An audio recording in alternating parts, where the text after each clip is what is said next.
La situation à Alep, d'abord, on va faire un point. La ville d'Alep passée sous le contrôle de rebelles armés face à la vaste offensive lancée sur cette cité du nord-ouest du pays. Mercredi, l'armée syrienne s'est retirée, comptant, dit-elle, dans ses rangs plusieurs dizaines de morts. On va tenter de comprendre ce qui se passe dans cette deuxième grande ville du pays avec vous, Wassim Nasr. Merci, Wassim, d'être parmi nous, journaliste à la rédaction de France 24, spécialiste de ces mouvements djihadistes et islamistes. D'abord, peut-être un premier état des lieux. Qui attaque? Qui sont ces hommes? En fait, c'est une coalition menée par HTS, donc Hayat Tahrir al-Sham, qui est partie donc, de la zone d'Idlib, mais c'est une coalition très large. Donc il y a des rebelles islamistes d'HTS, d'autres groupes, mais il y a aussi des rebelles, juste des rebelles syriens, qui étaient tous entassés dans cette zone d'Idlib depuis des années. On va voir sur une carte comment ça évolue depuis mercredi. Donc toutes les zones en bleu sont les zones perdues par l'armée syrienne, ses milices supplétives, mais aussi les milices chiites du Hezbollah et autres qui étaient positionnés dans cette zone. Et au début, on a vu plusieurs villages être pris, Khan al-Assal, Sarakib, qu'on voit. Là, on a mis les plus importants. Et le trois quarts de la ville d'Alep, qui a été prise, parce qu'une partie reste quand même sous le contrôle des factions kurdes. Et on voit aussi dans la zone de Tadef, donc c'est une autre zone depuis laquelle les rebelles de l'armée nationale syrienne ont aussi fait une offensive ce matin. On va voir dans des vidéos aussi les dernières vidéos qui nous sont parvenues. Donc on a une vidéo de la place principale d'Alep, donc hier soir, hein. Ce sont les premières images qu'on a pu voir de l'entrée effective des rebelles dans la ville d'Alep. Cette même place a été frappée par l'aviation syrienne il y a quelques minutes maintenant. Il y a eu des morts. On a aussi la première vidéo ce matin de la citadelle d'Alep. On voit les rebelles rentrer dans la citadelle, aux abords de la citadelle, puis rentrer dans la citadelle. On a aussi les images de la statue de Bas el-Assad, le défunt fils de Hafez al-Assad, en train d'être déboulonné. On va la voir aussi. Ça, c'est dans ce qu'on appelle le nouveau Alep, donc la ville nouvelle Alep. C'est pas la vieille ville, alors que la citadelle est dans la vieille ville. Mais surtout, ce qu'on a pu voir ce matin, ce sont les villes qui ont été délaissées ou reprises par le régime depuis 2015-2016 et abandonnées par leurs habitants. On va voir les images de Sarakib, donc c'est un nœud routier qui a été pris. Et on constate, en fait, ce sont des villes sans habitants. Des villes fantômes. Des villes fantômes. Et pourquoi c'est important? Parce que celui qui filme est un déplacé originaire de Sarakib. Donc parmi les combattants, une bonne partie des combattants, ce sont des combattants syriens qui reviennent chez eux. On a aussi une vidéo de Maharat Norman. Certains disaient de partir à bord de bus et revenir sur des chars. Absolument. Il y a même HTS a fait des appels aux civils à ne pas rentrer très vite. Hein, parce que ça reste miné, etc. On a des images aussi de Maharat Norman, donc c'est une autre ville très importante, berceau de la rébellion syrienne. Hein. C'est une des villes où ça manifestait dès 2011 et qui est délaissée comme ça en l'état depuis des années. Pourquoi? Parce que les habitants, on voit la route est faite mais il n'y a plus rien dedans, les habitants ont quitté la ville. Là par contre c'est Tadef dont on parlait. Donc là c'est la première fois qu'on a les images de l'armée nationale syrienne appuyée par les Turcs, donc dans la zone de contrôle turc, qui sort de cette zone pour la première fois et qui attaque la localité de Tadef contre l'armée syrienne. Autre fait important, on a les images du YPG kurde à l'aéroport d'Alep. Et pourquoi c'est important? Parce que l'armée s'est retirée de l'aéroport, s'est retirée des autres quartiers et ils ont donné les clés, on va dire, aux factions kurdes qui étaient toujours dans la ville d'Alep sous contrôle du régime, en bonne entente depuis des années dans des quartiers comme Sheikh Maksoud, Ashrafieh, etc. Donc la grande question aujourd'hui, est-ce que HTS et les factions kurdes vont s'affronter ou pas? Est-ce qu'ils vont s'entendre ou pas? On sait qu'il y a des canaux de discussion entre eux depuis des années, mais tout ça est en train de se dérouler, en tout cas, sous nos yeux maintenant. Et comment est-ce qu'on explique que cette offensive, elle se soit tenue aussi rapidement? Elle était claire et sans grande résistance de l'armée syrienne, finalement. Absolument. Donc c'est une offensive qui a été préparée depuis longue date.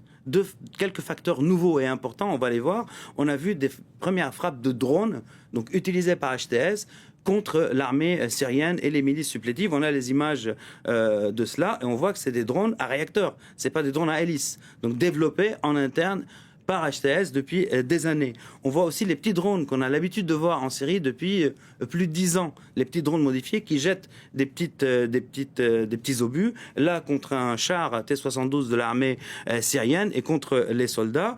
Et on a vu dévoiler aussi HTS ses capacités en drone. Et là, on a une vidéo donc de HTS qui dévoile ses capacités en drone et on voit qu'ils sont arrivés à un niveau de technicité, on va dire, assez important dans ce registre. Je ne sais pas si on pourra voir cette vidéo. Et là, voilà. Là, donc, plusieurs types de drones, en rappelant quand même que tout ça, toute cette technologie de drones modifiés artisanaux, a émané de la Syrie en 2014, bien avant que ça n'arrive en Ukraine ou ailleurs. Donc là, c'est une démonstration de force pour la première fois qu'ils ont cette capacité. Donc, effet surprise des drones.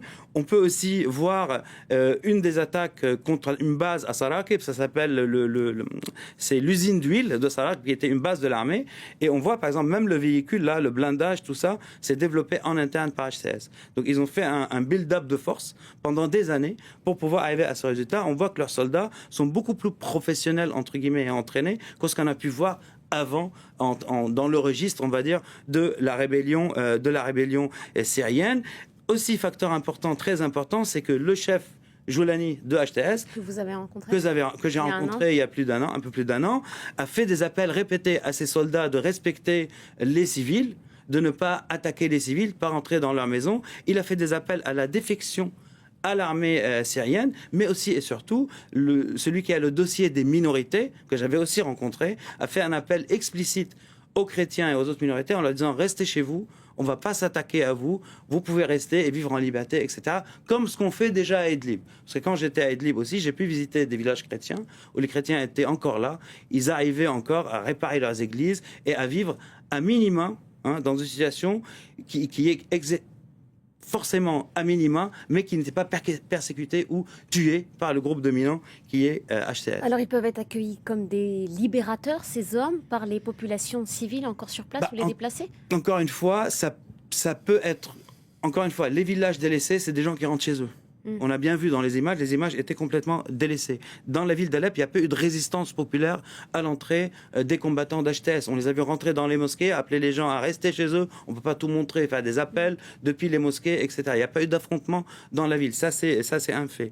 Mais il faut retourner aux sources de cette opération. Pourquoi elle a démarré? Pourquoi maintenant? On va voir des images des bombardements de l'aviation russe du 23 novembre à Ariha. Voilà, donc bien avant le début des opérations. Et là, on rentre dans la complexité des où surtout ces déplacés dont on parlait appelaient HTS à faire quelque chose pour faire cesser les bombardements russes et syriens avec drones, etc., répétitifs et dont personne ne parlait parce que malheureusement le nombre de morts n'était pas assez élevé. Et je vais montrer des images que j'ai filmées moi-même à Atmé. C'est un très grand camp de réfugiés, le voilà. Plus d'1 million de personnes et de déplacés syriens. Donc ce sont des Syriens de la zone d'Alep, des faubourgs d'Idlib, de toute la Syrie, qui sont entassés à la frontière turque. Les montagnes, c'est la frontière turque. Et donc tous ces gens-là faisaient pression sur HTS et les factions rebelles pour rentrer chez eux. Autre facteur important, on dit que les Russes n'ont rien fait. Si, les Russes frappent, les Russes ont perdu des hommes. On a une image d'un opérateur des forces spéciales russes, opérateur de drone, qui est mort. On ne va pas montrer son cadavre, mais ça, c'est son véhicule. On a des bombardements russes déjà encore ce matin, les voilà, à Idlib. Mais le facteur nouveau, c'est que les Russes sont occupés en Ukraine. Les Russes, au lieu d'avoir 35 avions en Syrie comme en 2015, ils en ont 10. Ils n'ont pas assez de munitions. Et autre facteur très important, et là, la boucle sera bouclée, c'est que les Iraniens qui tenaient ces fronts avec le Hezbollah sont très affaiblis par les frappes israéliennes. Israël a frappé encore aujourd'hui. Et donc tous ces facteurs-là, le fait que les Iraniens soient frappés comme ça très durement par les Israéliens, ont créé une fenêtre d'opportunité pour HTS et pour les rebelles. On va voir d'ailleurs une vidéo d'entrée dans une base du Hezbollah à Alep. Et on va voir sur les images, le premier truc qu'ils font, ils déchirent les portraits de Qasem Soleimani, chef de la force Quds, qui a ouvert les portes d'Alep au régime en 2015-2016.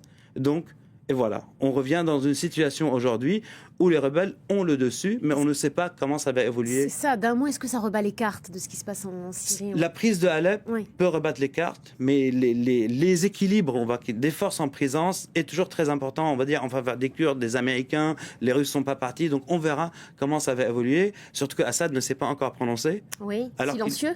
Voilà, alors qu'il était en Russie au début de l'offensive. Merci beaucoup, Wassim. Merci pour toutes ces explications. Vous pouvez suivre le fil de Wassim Nasr sur les réseaux sociaux pour plus d'explications et en temps réel. Merci infiniment.